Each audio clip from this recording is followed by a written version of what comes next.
네, 안녕하세요. 안녕하세요. 네, 오늘은 날씨가 박수 치고 시작할까요?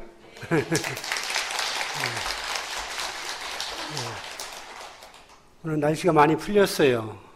그죠? 어제 그저께만 해도 굉장히 추웠고, 또 지난주인가? 지지난주인가? 한 열흘쯤 전에 열흘 안 됐구나. 일주일 전에 도전사에 또 큰일이 있었죠. 네, 그때도 날씨가 참 어마어마하게 췄어요. 네, 근데 오늘 날씨가 좀 풀렸네요. 사실 추운 날인데 며칠 전에 굉장히 춥다 보니까 오늘 날씨가 오히려 따뜻하게 느껴져요. 오늘은 무슨 날이에요? 관음제일. 맞아, 오늘 관음제일. 오늘은 또 무슨 날? 올림픽 시작하는 날. 오늘은 또 무슨 날? 나는 누구인가를 생각해 보는 날. 오늘 여러분들께 드리고 싶은 말씀은 나는 누구인가라는 주제로 말씀드리겠습니다. 자, 마음을 가라앉히고 스스로를 돌아다보면서 스스로에게 한번 질문해 봅시다. 나는 누구인가?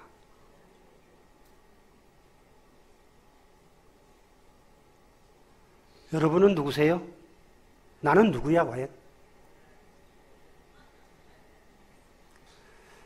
사람들은 스스로에 대해서 사실은 잘 알지 못해요.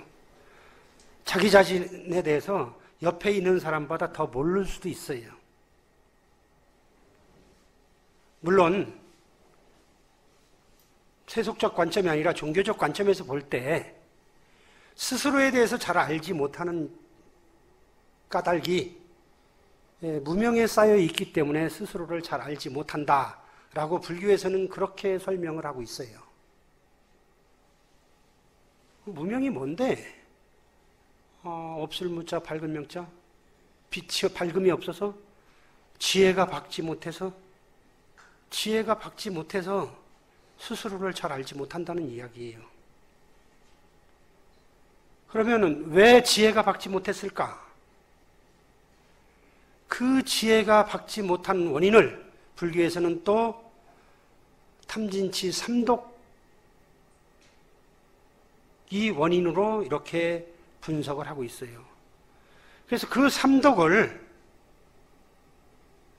싹 없애버리면은 지혜가 밝아지게 돼 있어. 지혜가 밝아지면 스스로가 누구인지를 알게 돼 있어. 그래서 그 탐진치를 그럼 없애는데 그걸 어떻게 없애느냐에 대해서 개정해 사막으로 없앤다라고 아마 지금까지 절에 다니면서 수십 년 동안 거의 유사한 얘기를 들었을 겁니다. 근데 그게 이론은 그렇게 쉽게 이해가 되는데 살다 보면은 또 그렇지도 않아요. 물론 그게 그렇게 쉽지 않기 때문에 평생을 두고 수행을 해야 되는 거예요. 쉬우면 뭐 어느 날 하루만 하면 되는데. 그래서 이 무명 때문에 지혜가 밝지 못하는 것 때문에 불행도 오는 것이고 고난도 오는 것이고 자기가 누구인지도 자기가 서 있는 위치도 모르는 거예요. 자기가 누구인지도 모르고 자기가 서 있는 위치도 모르고 자기가 하는 일도 모르다 보니까 잘못하다가 시궁창에 빠지기도 하고 불행에 빠지기도 하고 그런 일이 생기는 거예요. 그래서 이 무명 때문에 오는데 무명은 도대체 어디서 오느냐? 번뇌망상에서 오는 거죠. 번뇌망상에서.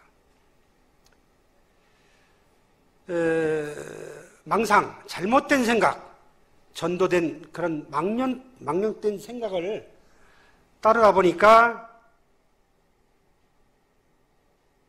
본질을 벗어난 업을 짓게 되고 그러다 보니까 고통의 바다를 헤매게 되고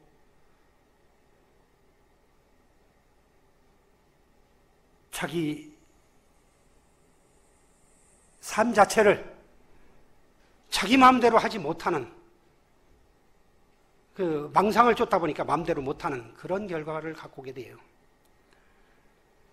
그래서 그러한 고통의 바다에서 벗어나고자 한다면은, 불교에서 말하는 해탈을 하고자 한다면, 번뇌도 모르고 해탈도 몰라. 그럼 그냥 단순하게 이야기해서 행복해지고 싶다면은 당연히 번뇌망상에서 벗어나야 될 것입니다. 이런 이치가 분명하다면은 그러면 뭐 간단하지. 번뇌망상에서 벗어나면 되는 건데, 그것도 말은 충분히 이해를 하는데 어느 순간에 나도 모르게 또 그 번뇌망상 속에 들어가 있어. 자꾸 그 망상 속으로 들어가는 이유가 뭘까? 그는 자기 자신을 분명하게 알지 못했기 때문에 그래요.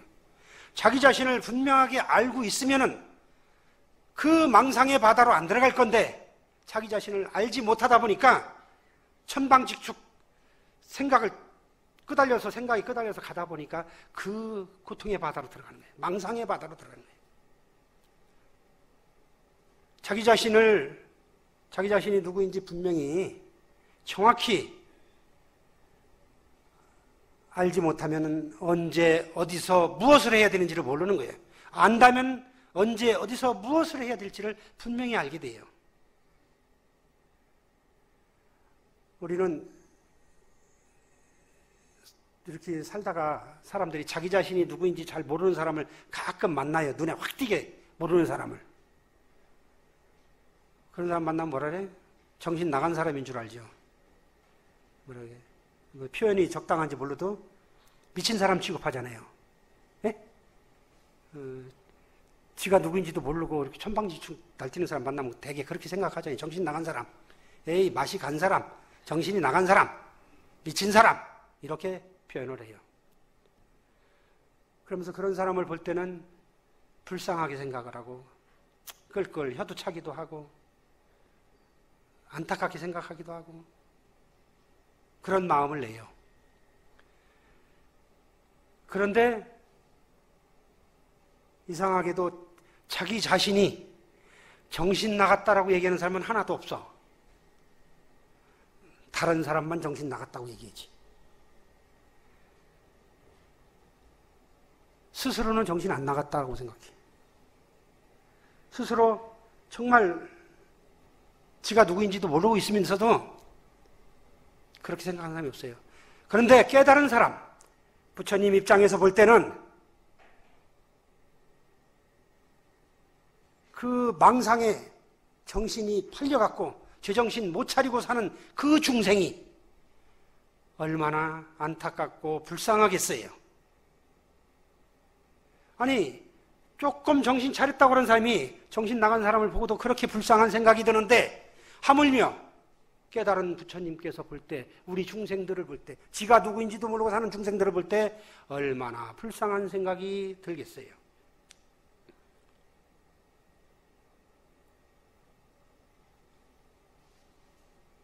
과연 우리는 자기 자신이 누구인지 아는가? 아는 척만 했는데 정말로 누구인지 아는가? 나는 누구인가? 이렇게 물으면 어떤 사람은 그렇게 대답하는 사람이 있어요. 나는 아버지야, 나는 엄마야. 그게 자기인가? 나는 직장인이야, 사업가야, 학자야, 예술가야, 의사야, 군인이야, 학생이야, 교수, 그것도 아니고 난 백수야. 이렇게 대답하는, 그게 자기 자신인가? 도대체 뭐 하는 사람이야? 이렇게 물었을 때 나는 직장이야, 장사꾼이야 얘기하면 돼. 역할을 물었을 때. 그것이 자기 자신의 본질은 아니라는 거예요. 뭐 하는 놈이야? 라고 물었을 때 대답할 일을 네가 누구냐고 물었을 때 대답하는, 정말로 그런 사람이 있다면은 길 가다가 제정신 못 차리고 정신 나가서 정신병원 가야 할 그 사람하고 요만큼도 다른 게 없어. 부처님이 볼 때는. 똑같은 거예요. 그래서 그러한 말로는 자기 자신을 표현할 수 없다. 그런 것들은 다른 사람들하고 구분하기 위해서, 변별하기 위해서 그렇게 부르는 거고 역할을 부르는 거지 본질은 아니야.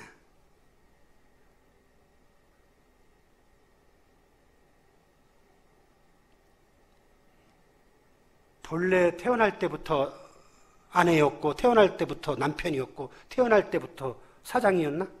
그건 아니잖아. 그러한 것들은 그냥 사회에서, 환경에서 주어지는 것들 뿐이에요. 근데 본래부터 자기 자신, 그거를 불교에서는 뭐라고 그래요? 본성이라고 그래요, 본성. 제가 도선사 쭉 있다가, 이제, 도선사에서 이렇게 좀 거처를 밖으로 살짝 옮겨서 오늘 4번째 왔어요. 네 번째 똑같은 이야기를 계속하고 있어요. 본성, 불성, 자성을 계속 얘기하고 있어요. 아마 4번 계속 오신 분은 분명히 지금 계속 몇 번째 저쪽으로 가고 있구나라는 걸 느꼈을 거예요.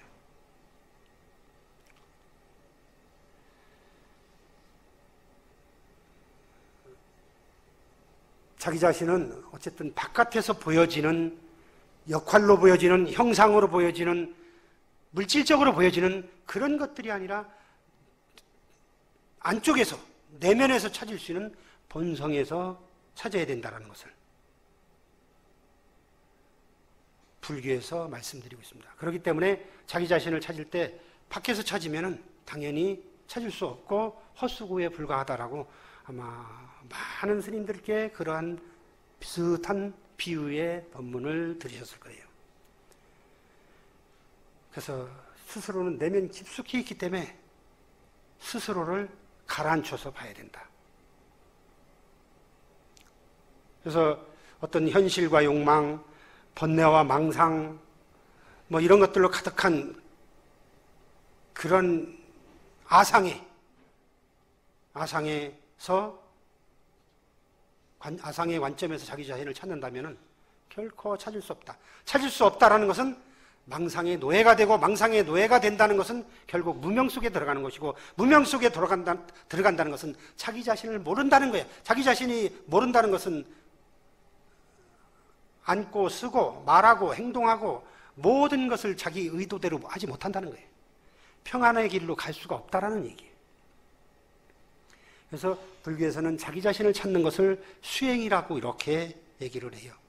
그래서 본성을 찾는 것이 수행이다. 그래서 가끔 우리 대웅전 벽화에도 있습니다만은 본성, 마음자리를 찾는 것을 수행으로 보고 소를 찾아가는 그 소를 본성에 비유해서 소를 찾는 그 과정을 10단계로 그려서 시부도라는 그림을 사찰의 벽에다가 이렇게 그림을 그려놓기도 해요. 그래서 그 시부도에 대해서는 다음에 마음을 계속할 때 이야기를 하고 어쨌든 아까 얘기했던 그 망상이라는 것은 본성에서 나온 것이 아니다.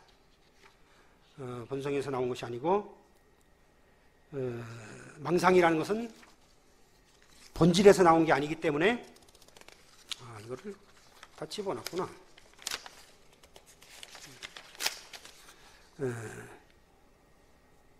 본질에서 나온 게 아니기 때문에 밑도 끝도 없는 거예요. 근본도 없는 거. 씨앗도 뿌리도 없는 게 그게 망상이야. 자기 본질을 알지 못하고 허상을 찾아서 실제하지 않는 엉뚱한 것을 찾아가는 것, 허상에 목말라 하는 것, 아무리 노력해도 시간이 지날수록 점점 더 몰라지는 것, 그걸 망상이라고 그래. 망상이 얼마나 많을까? 일일이 설명을 못해요. 대충 망상의 종류를 84,000가지나 된다고 그래. 물론 제가 확인한 건 아니에요. 부처님께서 중생들의 번뇌망상을 확인해서 그 번뇌망상을 깨우쳐주기 위해서 설하신 것이 84,000가지의 그 방법론을 말씀하신 것이 망상의 종류가 그렇게 많다는 거예요. 특히 우리의 이 육체의 형태는 어떤 고정되어 있지 않고 끊임없이 흘러가고 변해가는 건데, 물질적 측면에서 보면은 생겨났다가 없어지기도 하고, 없어졌다가 또 생겨나기도 하고, 그렇게 계속 반복해요. 물질적 측면에서 아름다운 꽃도, 추악한 오물도, 귀하다고 생각하는 것도, 천하다고 생각하는 것도, 이 존재계로 나와서 태양과 달빛, 다시 말해서 시간의 흐름에 따라서 비바람 속에서 그 존재감을 그 근사하게 뽐을 내다가도 또 그 시간과 함께 존재가 사라져요.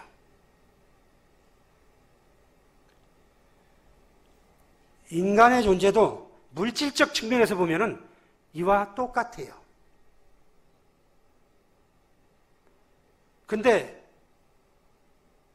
불교적 관점에서 본질적, 물질적 측면이 아니라 본질적 측면에서 보면은 생겨나는 것도 없고 없어지는 것도 없어. 그것을 갖다가 본성이라고 그래.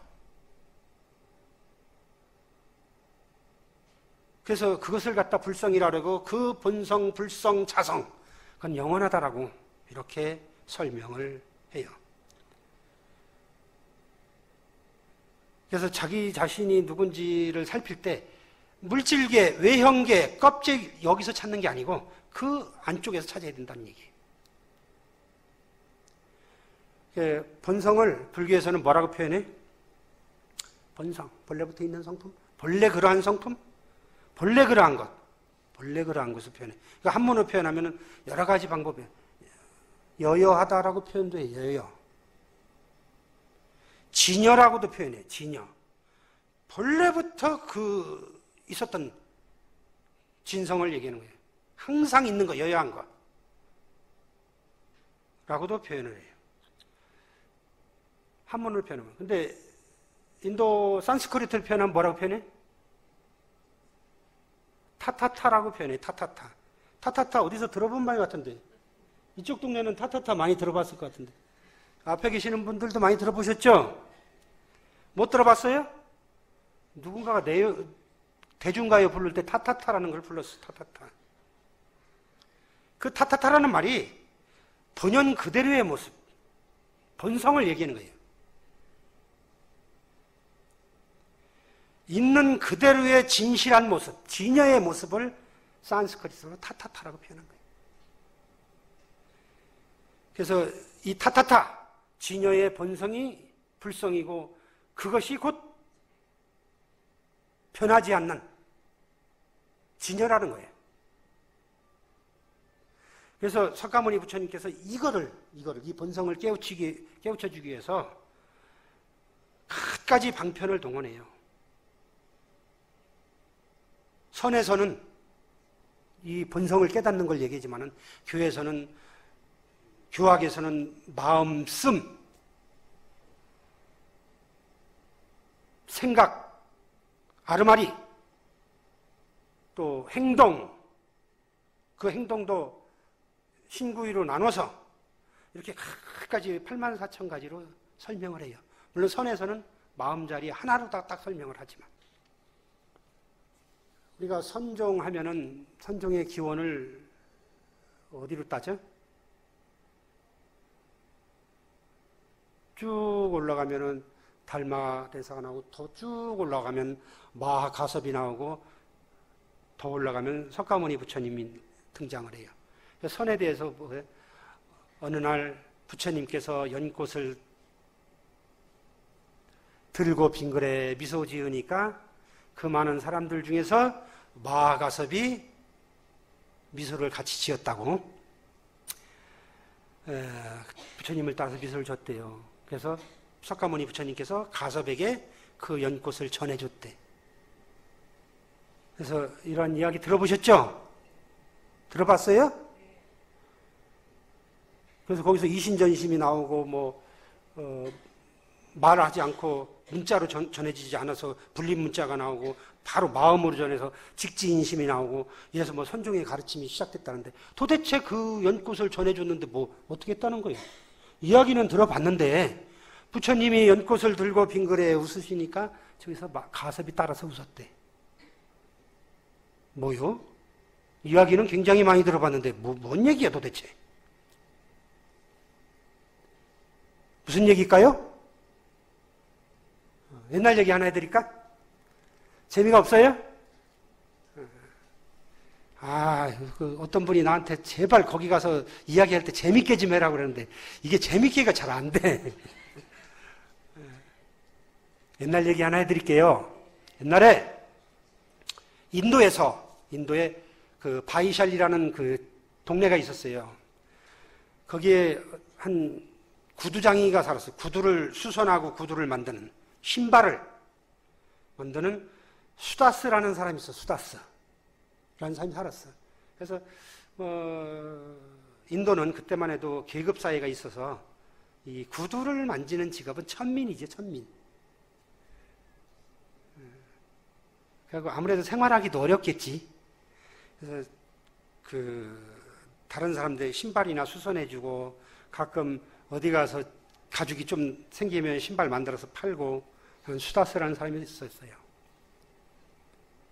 그 사람이 이맘때, 이런 겨울인데, 인도는 그때 당시에 겨울이라 그래서 우리처럼 이렇게 뭐 영하 10도, 20도 내려가는 건 아니고, 어쨌든 그 건기에 굉장히 추워서 모든 초목이 다 말라붙어 죽는 그런 겨울이에요. 지금. 그래서 이런 겨울에 자기 집 앞에 있는 연못에 연꽃이 하나 핀 거라. 오늘 아침에 나가보니까 연꽃이 하나 폈어. 아니 지금 연꽃이 필 때도 아닌데 이 추운데 다른 게 다 말라 죽었는데 그 연못 가운데서 연꽃이 하나 폈는데 무지무지 예쁘게 핀 거야. 그때 피어난 것도 신기해 죽겠는데 너무너무 예쁘게 핀 거야. 이 수다스라는 사람이 너무 신기하고 너무 기분 좋은 거야. 신기해. 어떻게? 본능적으로 생각이. 저걸 꺾어다가 갖다 팔아서 먹을 거 사 먹어야지. 해서 그 연꽃을 꺾어서 이제 궁궐 쪽으로 가요. 그 천민이니까 저 변두리 살다가 궁궐 쪽으로 갑니다. 가는데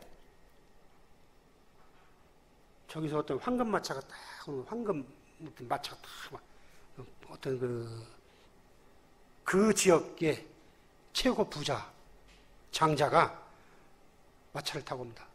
그러니까 허름하고 천하게 생긴 사람이 정말로 예쁜 연꽃을 가지고 가거든. 그래서 봐라. 그 연꽃 나한테 팔아. 네? 아니, 얼마 주면 돼? 아니, 이 사람이 얼마를 받아야 될지를 생각을 안 한 거라. 이걸 얼마를 받을까? 내가 500냥 주면 되겠니? 그러니까 이 사람이 정신이 아찔한 거예요. 500냥을 말로는 어쩌다 들어봤어도 자기 앞에 500냥이 온다는 생각을 하니까. 구두를 수선을 해주고도 한 냥도 못 받았는데 500냥을 준다는 거라. 정신을 못 차리고 있는데 왜? 돈이 작아? 정신을 차리고 보니까 아니요. 안 작습니다. 내가 500냥 줄 테니까 팔아라. 이 사람은 정신이 못 차리겠는 게 아무리 정신을 차리려고 해도. 근데 저기서 또 다른 마차가 와. 마차가 오는데 이렇게 보니까 저기 연꽃이 기가 막힌 게 있거든. 그게 뭐예요? 그래서 아니 지금 이분이 이거 팔으라 해서 지금 팔려고 그러는 거예요. 얼만데? 500냥 준대요. 그래? 야, 그거 나한테 팔아. 내가 4배 줄게. 네? 4배면 얼마야? 얼마예요? 500냥의 4배. 수다스는 500냥의 4배도 계산 못하는 사람이야. 어마어마하다는 사실만 아는 거야. 당신 뭔데? 아, 내가 여기 왕이야. 보니까 이 장자 부자가 그 왕보다 돈이 더 많은 거야. 가끔 그 정치 자금도 대주고, 가끔 용돈도 좀 주고 그런데. 이 장자가 생각하니까 무슨 지가 아무리 왕이도 그렇지 내가 먼저 500냥 준다는데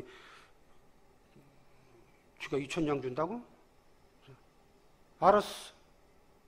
어차피 내가 사기로 한 거니까 내가 이 왕이 부른 가격에 4배 줄게. 그러니까 아까도 계산 못하고 있던 수다스는 쳐다만 보고 있는 게 이제 예소리도 못하고. 그러니까 옆에 있던 왕이 뭔 소리? 내가 그 돈에 4배를 줄게. 아까 2000냥도 계산 못하던 사람이 4배 가니까 수다스는 계산이 안 되는 거예요. 그래서 그 장자가 그러죠. 우리 그러면 안 되지 않냐고.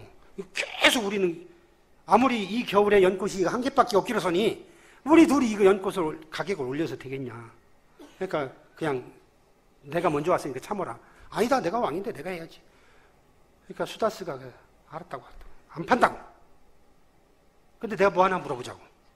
도대체 이걸 사서 뭐 하려고 그러는 거냐고. 그러니까 이 장자하고 왕이 그래요. 지금 저 숲에, 망고나무 숲에 석가모니 부처님께서 와서 계시는데 내가 이걸 부처님께 공양을 올리려고 그러는 거다. 이 신발 수리나 하던 수다스는 부처님이 누군디? 그 양반이 누군데? 그러니까 이 장자와 왕이 굉장히 훌륭하신 분인데 어떻게 설명을 못하는 거야? 너는 알 거 없어. 그러니까 수다스가 생각을 하죠. 그래, 그렇게 훌륭해? 그래서 이게 저 부자는 자기 전 재산을 털어서라도 살라고 그러고 저 왕은 자기 나라를 팔아먹는 한이 있어도 저 꽃을 사서 부처님께 공양하라는데 도대체 부처님이 얼마나 존귀하길래 아니 나 안 팔아요. 그렇게 훌륭하신 분이면 내가 갖다 줄 거예요. 그럼 내가 갖다 드려야지 왜 네가 사? 안 팔아. 그래서 둘이 다시 사정을 해요. 그걸 팔으라고. 안 팔아. 그래서 이 장자와 왕은 연꽃을 사지 못하고 부처님께 갑니다. 부처님께 가서 오다가 있었던 일을 얘기해요. 오다가 있었던 일을. 오다가 연꽃을 하나 살려고 했는데 이 왕 때문에 못 샀다고 가격만 계속 올리고 뭔 소리냐고. 내가 이 나라 왕인데 내가 당연히 사는 거 맞는데 이 돈 좀 있다고 여기서 그래갖고 내가 못 샀다고 둘이 그러고 있어. 부처님 죄송합니다. 빈손으로 와서. 그러고 있는데 누가 터덜 들어오는데 저기 들어온다 보니까 수다스가 들어오는 거예요. 손에 연꽃을 하나 들고 수다스가 들어와요. 부처님께 갖다 드립니다. 부처님은 좀 전에 이야기를 들어서 이게 무슨 연꽃인지 알잖아. 그래서 이걸 왜 갖고 왔니?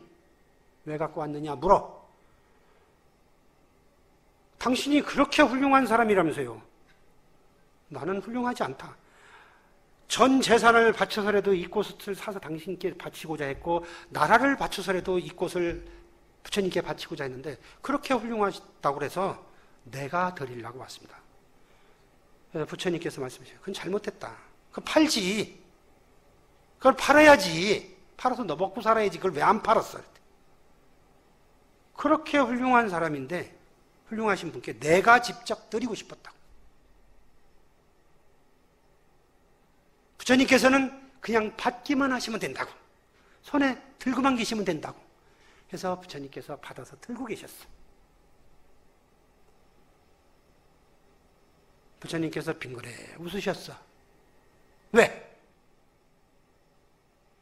그 수다스의 정성과 존경, 확실하게 알지는 못했지만은 저 두 사람이 얼만큼 존경하기에 그렇게 했나. 그러니까 자기도 정확히는 알지 못하지만 그 존경심. 그러니까 그 전 재산을 팔고 나라보다도 더 소중할 수도 있는 그 꽃을 그 정성스럽게 아무 생각 없이 갖다 드린 거예요. 어떤 애착도 아상도 여기는 없어. 순수한 그 마음, 청정한 본성, 본심에서 다만 갖다 드렸을 뿐이에요. 세속적으로는 왕도 할 수 없는 일을 하고 물질적으로는 그 어떤 부자도 어마어마한 부자도 할 수 없는 그런 일을 순수한 마음으로 요만큼도 계산적이지 않은 마음으로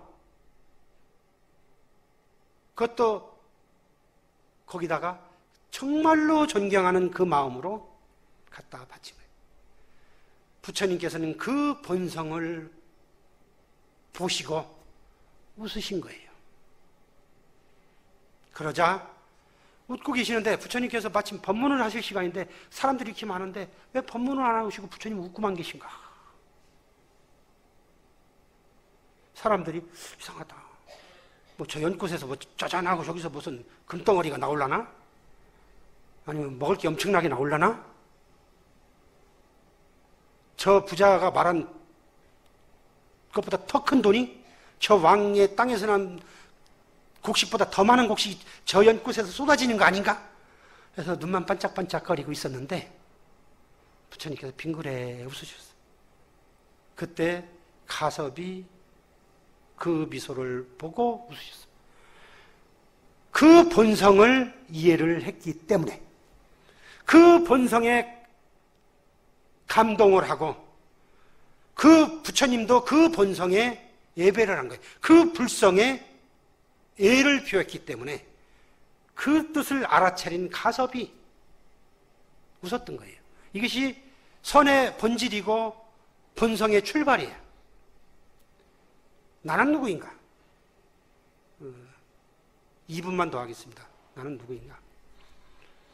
오늘 사회자가 바뀌셔갖고 교무스님이 안 계셔서 천천히 하려고 했더니 사회스님이 또 일어나셔갖고 2분만 더 하겠습니다. 제가 앞에 오늘 이제 4번째인데 3번째 그 앞에 본성, 인간의 본성을 이야기하면서 자비심을 얘기했어요. 그래서 모든 존재는 다 자비심을 갖고 있다라고 설명을 했는데 나는 누구인가? 그 자비심을 갖고 있는 내 본성의 그 자비심을 갖고 있는 나는 그 자비심을 가지고 있다는 것은 나는 보살이라는 얘기야. 아니, 나는 그 자비심을 넘는 그 순수한 그 불성을 갖고 있기 때문에 나는 부처라는 얘기야. 생각으로 내가 보살이고 생각으로 내가 부처가 아니고 그것을 정말 84,000 땀구녕이 확 열리도록 정말 알아야 돼. 느껴야 돼. 느끼는 방법은 그걸 자꾸 개발해내는 거예요. 그래서 나는 누구인가? 내 내면에 자비를 갖고 있냐, 불성을 갖고 있냐? 우리 우스갯소리로 얘기하면 내면에 똥 만들었어. 똥주머니야. 옛날에 어떤 큰 스님이 나는 누구인가? 이 똥주머니더라. 그런 법문한 거 들어보셨어요? 내면에 밝음, 온화함, 미소, 행복 이런 것들로 가득 차 있으면 그러한 주머니가 되는 거고 자비로 가득 차 있으면 보살이 되는 것이고 불성으로 가득 차면 부처가 되는 거예요. 내면에 어두움, 사악함, 저주, 불행 이런 것들이 가득 차 있으면 그런 주머니가 되는 거예요. 탐진치로 가득 차 있으면 그 사악한 주머니가 되는 거예요. 불행의 주머니가 되는 거예요. 내 안에 무엇이 있냐? 내 내면에 무엇이 있냐? 껍데기에다가 금붙이를 여기다 10kg짜리를 차고 있다고 그래서 지가 귀해지는 게 절대로 아니야. 그 금만 귀할 뿐이야. 내면에 나의 본성을 밝게 가질 때 귀해지는 것이고 밝아지는 것이고 내면에 어떤 평온과 평화, 존중과 공화, 기쁨과 환희로 이렇게 가득 차 있다면은, 채운다면은, 그가 곧 해탈의 열반의 보살이고 부처님이 되는 것입니다. 그래서 이것은 종교적인데 우리는 아직도 세속적 설명을 굳이 곁들이자면 내 내면에 있는 것을 어떻게 가꾸느냐에 따라서 자기의 존재가 빛날 것이다. 그러니까 여러분 안에 있는 것은 여러분이 잘 관리하시기를 부탁드리고 잘 관리하셔서 편안해지시고 행복해지시기를 바라면서 오늘 마치겠습니다. 네.